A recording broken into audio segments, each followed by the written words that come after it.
Credit కార్డులట. ఆ కార్డులు చేపెట్టి 2-3 లక్షలు తెచ్చుకున్నాడు, వాడుకున్నాడు, కడతా అనుకున్నాడు, కొడుకు కట్టున్నాడు. ఆ కార్డులకు వాడబడం మేము చేసుకుంటే తింటే బతుకుతాం, వద్దు బిడ్డ అని చెప్పిన.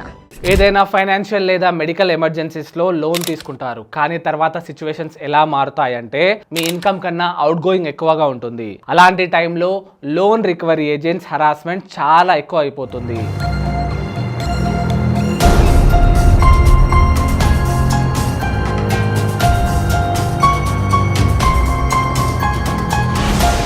ఇంటికి విజిట్ చేస్తూ ఉంటారు, చుట్టుపక్కన వాళ్ళ ముందు మీ పరువు తీస్తూ ఉంటారు.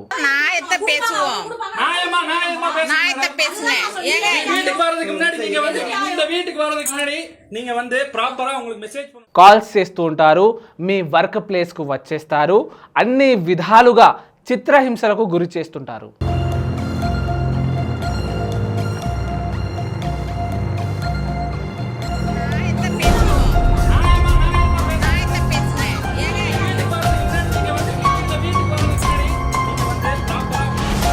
కానీ మీకు ఈ విషయం తెలిసి ఉండాలి. మీరు లోన్ కట్టలేని పరిస్థితుల్లో ఉంటే మీ credit card, personal loans, loan app ఏదైనా కానీ 50 లక్షలు, కోటి రూపాయలు ఎంతైనా కానీ ఆ అమౌంట్కి భయపడే అవసరమే లేదు. మీకు లోన్ కట్టడానికి కోర్టు నుంచి టైం దొరుకుతుంది. మీకు లోన్ కట్టడానికి టైం కావాలి అంటే కోర్టును సంప్రదించి ఇంజంక్షన్ ఆర్డర్ తీసుకోవచ్చు. దీని ద్వారా మీకు 6 months నుంచి 2 years దాకా టైం దొరుకుతుంది.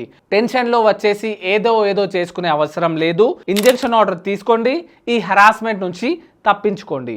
మీకు దీనిపై ఎలాంటి ఇన్ఫర్మేషన్ కావాలన్నా మా నెంబర్కు మెసేజ్ చేయగలరు.